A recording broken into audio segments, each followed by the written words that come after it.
Hi, this is PCR gear, or what to bring. So let's just go quickly through what to bring. First of all, for what you wear and how you prepare yourself. You're not going on a construction site. This is not a professional suit and tie meeting.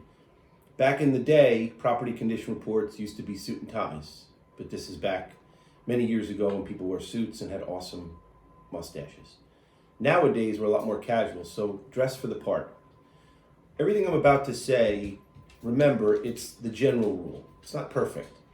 I remember I had a physics class, a teacher used to say there are no absolutes, which is in itself an absolute. But the point is, everything you might modify based on the particulars of the job that you're going to that day. But let's go through generally what to bring. First of all, what to wear. Collared shirt, always. Look professional. Generally, you want to identify yourself as what company you're from, but rougher areas sometimes you might be advised not to, because when you walk out of an apartment, if someone sees what company you're from and they have a heat complaint 3 months from now, they'll Google and call your office, even though you have nothing to do with the heat. So use discretion. But proper collared shirt, looking professional. Slacks, khakis, jeans that are clean are all appropriate. Again, base it on where you're going, what you're doing.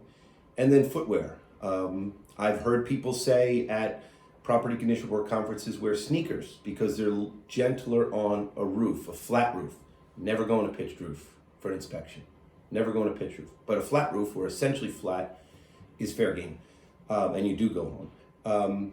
A clean shoe, something that is both practical, as far as you're not going to damage a roof, but also that you can clean on a rug or a mat, so when you go into an apartment, for example, you're not traipsing in mud or grease from the boiler room. So keep that in mind.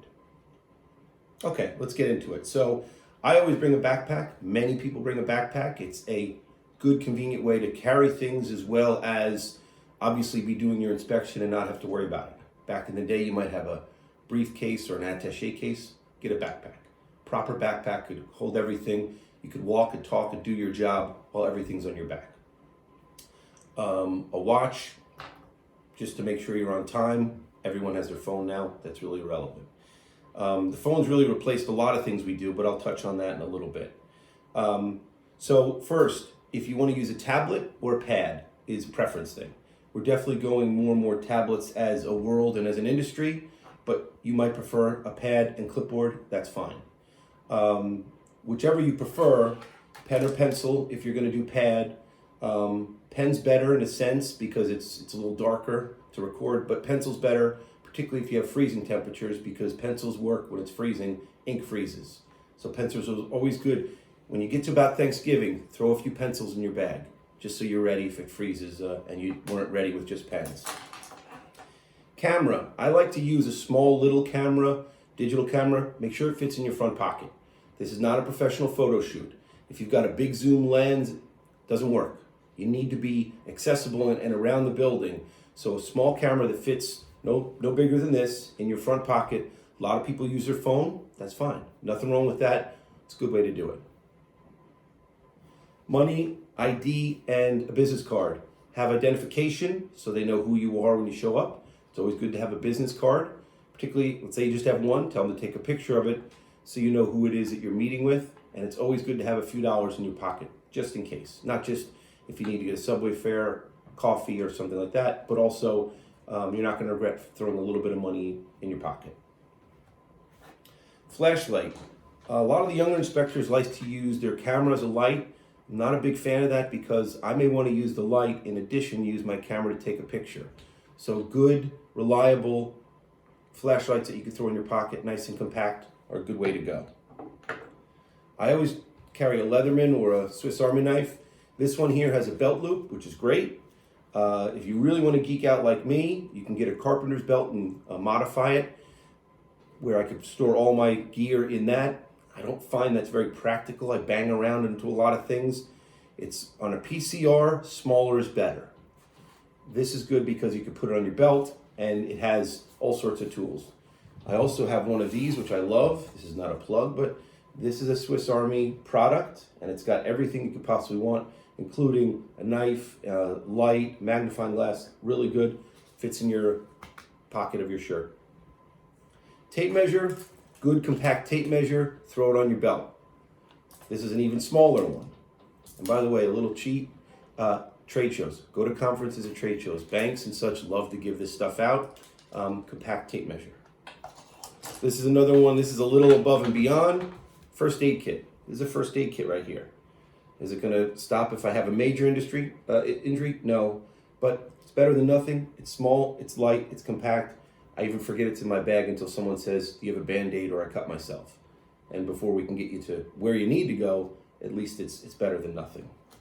Antibacterial. I always keep that in my bag. Charger. Either a charger or a rapid charge. Not a bad idea. Throw it in your bag. You might need it for your phone. Glasses. I always keep sunglasses. I find it's easier to do my exterior. But you don't need construction glasses. That's not what we're doing here. We're not on a construction site. So it's a good idea to keep glasses.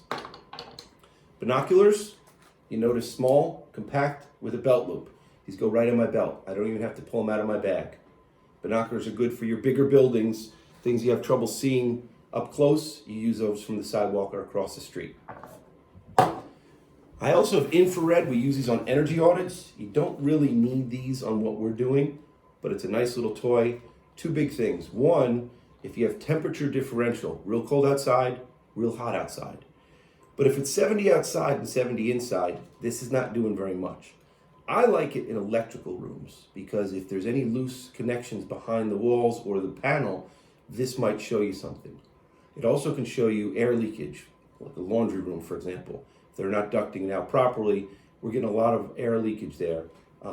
Not required on a PCR, but it's a nice tool. And then they also make small little components fit into here that you put right on your phone. Last thing is, you never, ever, ever take your shoes off in an apartment. Okay? I don't care if it's a feng shui thing or if it's a germaphobe, never take your shoes off. So what do you do instead? Painter's booties. Get a few, by the way, this is not 2 painter's booties, it's about 20. You get 2 painter's booties, they go on your shoes, and when you leave the apartment, they come off your shoes. Everyone's happy. Your shoes stay on, it's clean, tenant's okay. Throw a few in your bag. Extremely light, easy to throw in your bag. You'll forget you have them until the day when someone says, can you take your shoes off? And you say, no, but look how nerdy I am. I get these things. So that's it. That's generally kind of what I bring when I go out in the field. Again, alter it to weather, alter it to your building type. Make sure you do some recon work and know where you're going. But generally speaking, that's what we bring. That's what we wear. So the next video you're going to see in this series, we're getting out into the field. Thanks for watching.